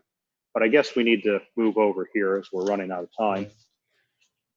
Somebody wants to know, he's been asking repeatedly, will you ever start the engine on Panther again? There's been discussions about that, yes. And there's feelings both ways of the rarity and what to do. But I think at some point, yes, it will be fired up again. So Ryan's obviously going up so we can have a look inside. Again, this is the video with a long 3-part hatch on. Beautiful, absolutely stunning restoration. I don't think it looked this good when I left the factory, honestly. Probably not. But this is the quality of restoration that Jacques did and really set the bar with this vehicle. This really is a show stealer, folks. When you walk into the main room, there's tons of amazing pieces, but the Panther is the one that really draws you. And you have it animated as well with the T-34 facing it is animated. But obviously, we're not going to run that right now. But it's just another enhancement to the video to the museum experience. Yeah, the T-34 turret traverses, and as you mentioned earlier, catches on fire. The Panther is just left all stock original because it's so beautiful. It really is a beautiful tank. Now, Sheriff Schutz, to go see a tiger in the US, you got to go to Fort Benning. Good luck getting in. Yeah. Chad, have you ever seen inside of a Panther before? I suspect the answer is going to be no. Chad. Why is the exterior texture? That's Zimmerit. It's a paste that stops magnetic mines from being attached. Of course, nobody else used magnetic mines, but the Germans weren't taking chances. Now, at what point, Nick, did they do away with that? I know later in the war it was taking too long to put the Zimmerit on. Well, let me grab my book up here. Hang on. I'm sure it's in one of Doyle's books. I think it was early 44. Production history. This is going to take me a little while to have a look. Any other questions? I thought it was mid 44. That's what I'm thinking, but let me have a gander. Because this tank still had it, and it was a 44 production. I forgot exactly what date. Okay, 7 September 1944, the Generalinspektor der Panzertruppen decided to end the application at Zimmerit based on rumors that the hits had caused vehicle fires. On 9th of September 44, MNH received a message from Raproof 6 that the assembly firms were to immediately stop applying Zimmerit. Okay. It even gives you by Fergestell number which tanks did not have Zimmerit. So that's Doyle. I thought it was production efficiencies. I didn't realize they believed it caught on fire. Well, that was the reputation. Whether it actually did or not is another matter. But I don't think so, because it's basically just cement and sawdust, isn't it? I don't think it did either, but it's like people saying that Sherman's caught fire because it was a petrol engine and not a diesel. Well, I mean, the Panther's a petrol engine, and the tests showed that what people thought was not the reality, it was the ammo.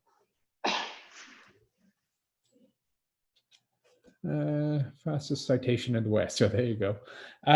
Okay, let's. I mean, people looking at this beautiful restoration. We are running out of time. I think just hop upstairs, have a quick tour of the rest of the museum, and then we'll let you go because it's 9 p.m. No, 10 p.m. for you. No, it's coming up on 9. 9? Yeah. Oh, yeah.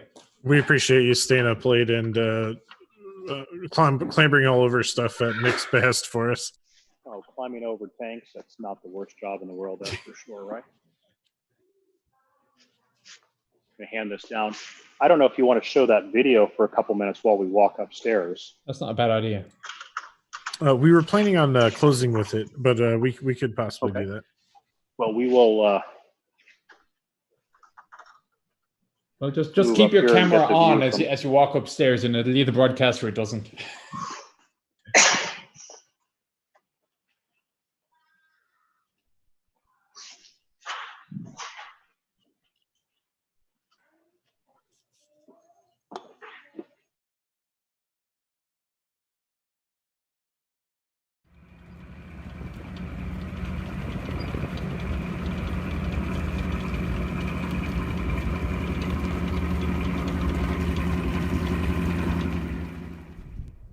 Today we're going to take a little ride in the M24 Chaffee. This was a light tank built to replace the M5 Stuart that had served for such a long time. These were used throughout the latter half of World War II, Battle of the Bulge on, and then quite a bit in Korea. It's a wonderful tank. It's got twin Cadillac engines, small, lighter, more maneuverable. Should be a lot of fun to drive. So let's go take it for a spin. While we're letting the engines warm up, we'll go over some of the controls here in the M24. To the left and right of me, we have the brake levers. These are how we steer the vehicles. Right now, they're in the unlocked position, no brake, and if we wanted to turn left, we would simply bring back the left brake lever. Go right, or we're going to bring back the right brake lever in proportion. Down on the floor, we have the throttle, controlling both of the engines, And then we do have a clutch. Even though this is an automatic transmission, there is a neutral cutout. This allows us to shift into either high or low range. And then the upper shift lever has a low, a high, a neutral, and a reverse. So this will kind of dictate what gear we're in. When we're climbing over the hill, we'll be in the low range, and on the flat areas, we might shift to the high range and get a little more speed. Up on the instrument panel, we have an RPM gauge for both the left and the right engine, coolant temperature for both the engines, and the speedometer. Pretty basic controls in this vehicle. So let's start on out. Clutch is in. We're going to shift into high range, and this lever goes into the low range, letting out on the clutch. Brakes are off and adding some throttle, and away we go.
So this was an amazing experience driving this M24. What a sweet little tank. This is really a sports car of the armor world. I had an absolutely amazing time doing it. And if you want to do it, you can too. We're offering driving experiences in both this and the M4A3 Sherman. So go to AmericanHeritageMuseum.org and you can sign up and be driving this tank or the legendary Sherman.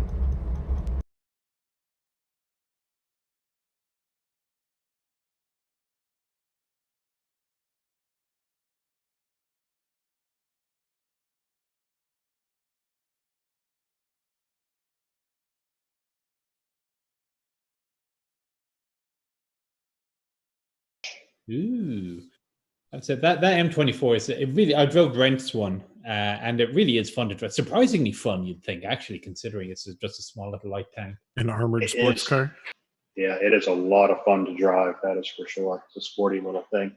And so we're inside the World War I trench experience here right now, where we bring people in, like not the top, and there's this full around them on 3 different screens.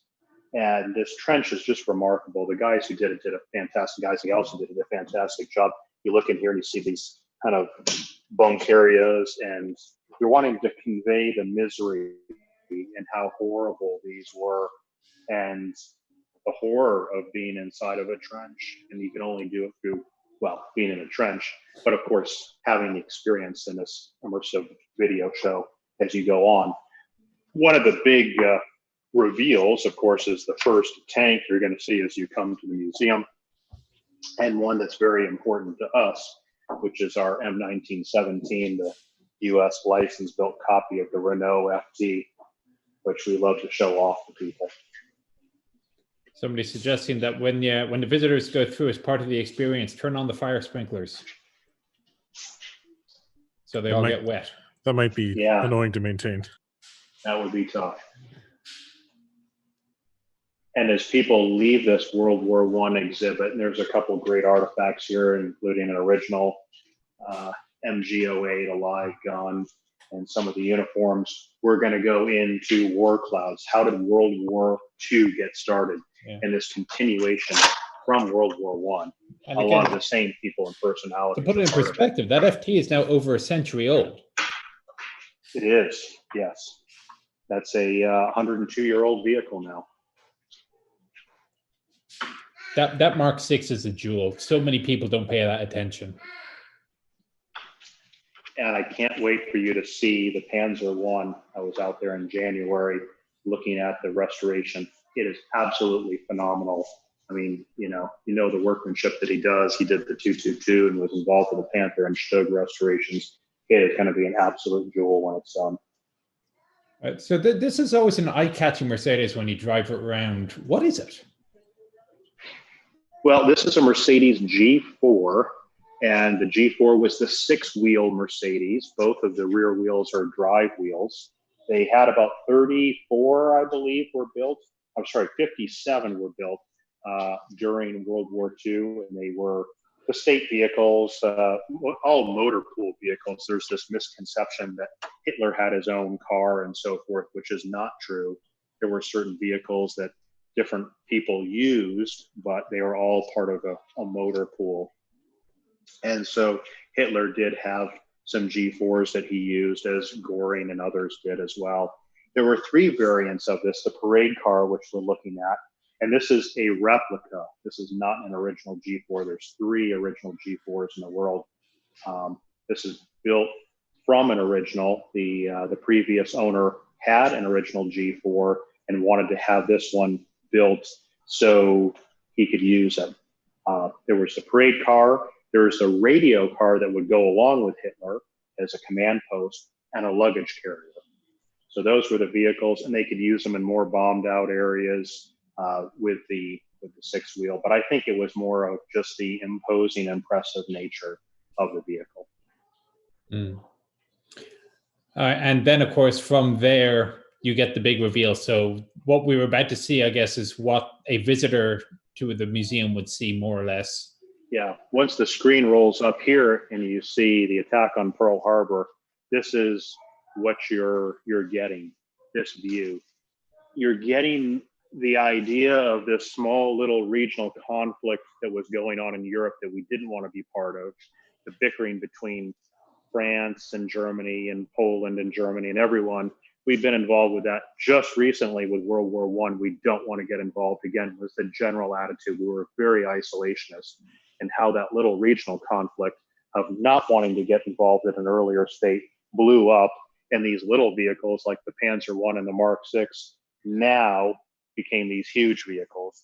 There was a technological evolution, obviously, that happened in a very short time period. So now that's pretty much the museum, lads. Now you know what to do when the virus thing lifts and you got a little bit of money to get in up to Boston to pay your admission fee. And the nice thing about Boston is there's a lot of military heritage up there as well. I mean, it's not just your collection. You've got Battleship Cove down there as well as Boston's own Revolutionary War history. So you can have quite a military vacation if your wife will handle it. Yeah, absolutely. There's a lot of great aspects of this. You can come in, you can see the USS Constitution. You can see Battle Road, which is mere miles from here of where the Revolutionary War started. Battleship Cove is one of the larger exhibits of warships anywhere in the world.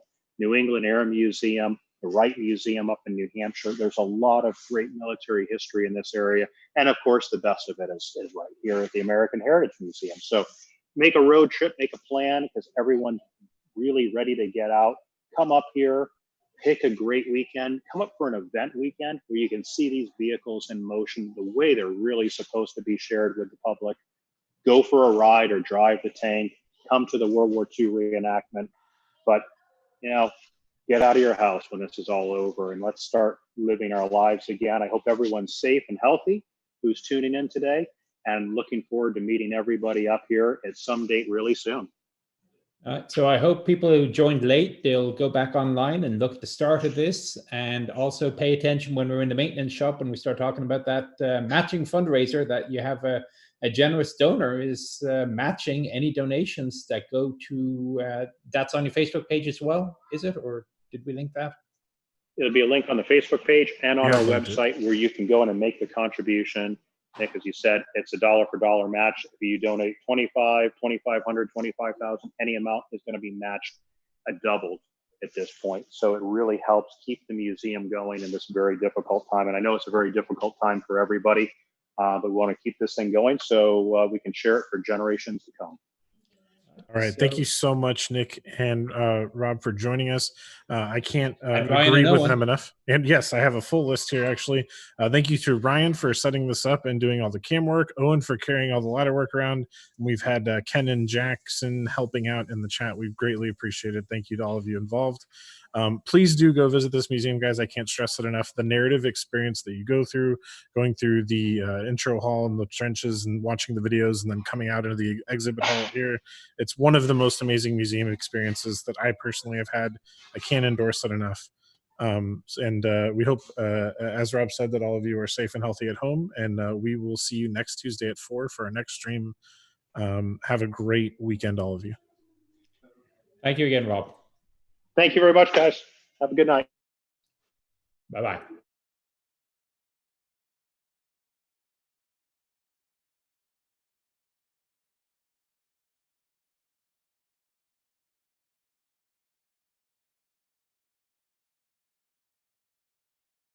Oh, sorry. Didn't realize it was on. All right. As I said, folks, have a great weekend. I hope you all enjoyed that. Please go watch the VOD. Maybe remember to mute those first few minutes. We're having a couple of audio issues. We got those worked out. If you're interested in driving a tank, it's a big spendy, but maybe a once in a lifetime experience. I personally would love to drive a Chaffee. I might take them up on that. Check that out. We got the link below. Please consider donating to the cause if it's one you believe in. It's one I personally do. Donations are being matched up to $50,000, so even a little bit is getting doubled. Obviously, it's a tough time for everyone, so you mind your own personal situation. Enjoy World of Tanks this week. Maybe you'll be a little bit more motivated to play some of those vehicles you saw in the game. The IS-2, by the way, you go see that thing in real life, you'll have a real appreciation for how much bigger it appears than it does in your video game garage inside World of Tanks. On that note, we are going to get out of here. I hope you all have a wonderful weekend. I hope you're all safe and healthy, and we'll see you next Tuesday at 4 p.m. Central with our normal working as intended World of Tanks stream. Have a great night, everyone.